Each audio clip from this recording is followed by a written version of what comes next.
Hi, Sue from Garden Moxie here. I thought I'd take you on a quick tour of the June garden. You know, we had a really cold spring this year, and as a result, I feel like I am totally far behind in my gardening tasks. I've got tons of plants that need to be planted still. I've got empty window boxes, and I've got tons of pruning that I need to do. But you know what? That's real life in the garden, and I thought it'd be fun to turn the camera around and show you what's going on. You enter the back garden through a gate along the side of the house.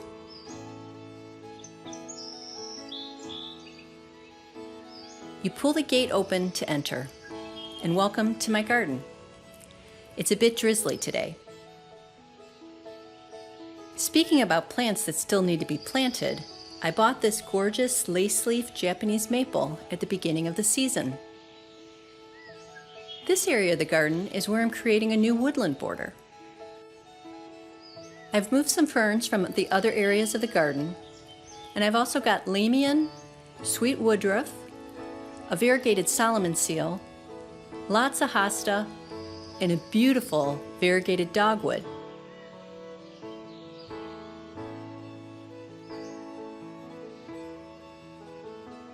One of the main features of this section of the garden is my hornbeam hedge. The hornbeam creates a beautiful wall that separates the woodland garden from my shade border. You enter the Mary garden by following the path through the hornbeam. I've got lots of Annabelle hydrangea, lamian, and brunera. I've planted white Japanese anemones, violas, hellebores, and this season I planted allium Mount Everest, which is a great white flowering allium. I've got boxwood lining the edge so that I have some structure in the winter. And there's also lots of Shasta daisies and big leaf lamb's ears.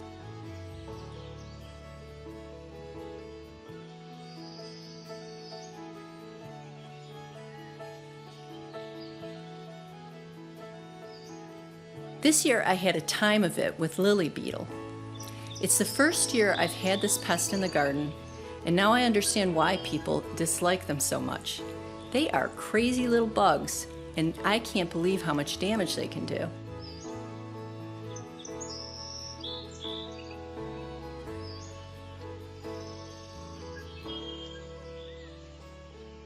This section of the garden is pretty secluded.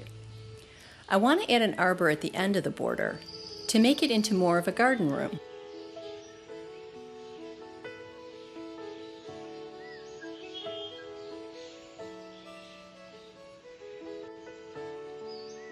The main section of the garden is made up of 4 boxwood edge garden beds with a circular bed in the center with a fountain.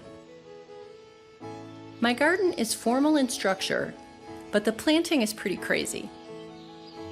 I've got a lot of plants crammed into a little space with hosta and Annabelle hydrangea, spiderwort, oriental lilies, and spirea.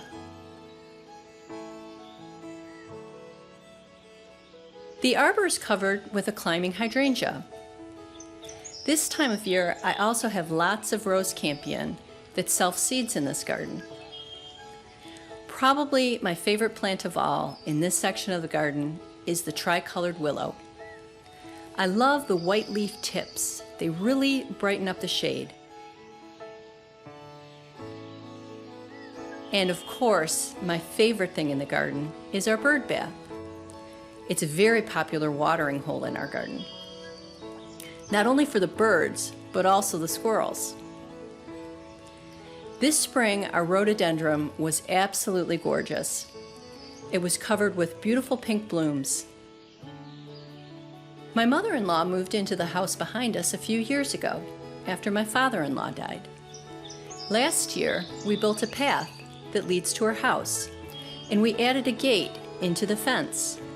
We always keep the gate open during the day so that we can visit and feel closer. I just planted up a new vertical garden to decorate the fence, and I filled it with chartreuse-colored coleus.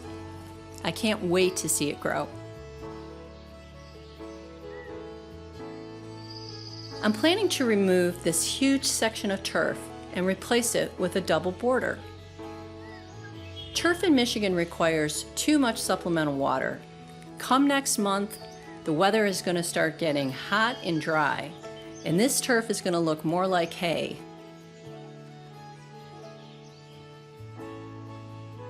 The path is covered by a canopy of 5 forest pansy redbud trees.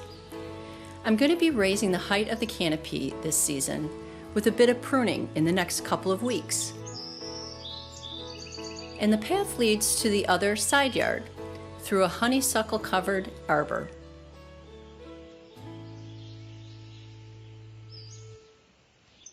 This side yard has a simple planting scheme. It's lined with boxwood. I've got 3 standard Rose of Sharon trees that I use to shield the view of my neighbors. This side yard also has my wayside shrine with St. Francis from my dear friend Donna's grandfather's farm. And walking back through the side yard, you can see the route into the garden.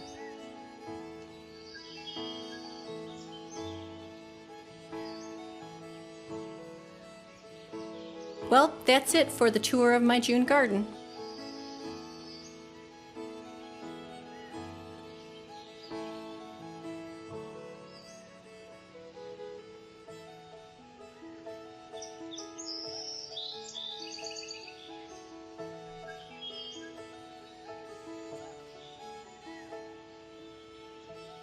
That's all for now. Cheers!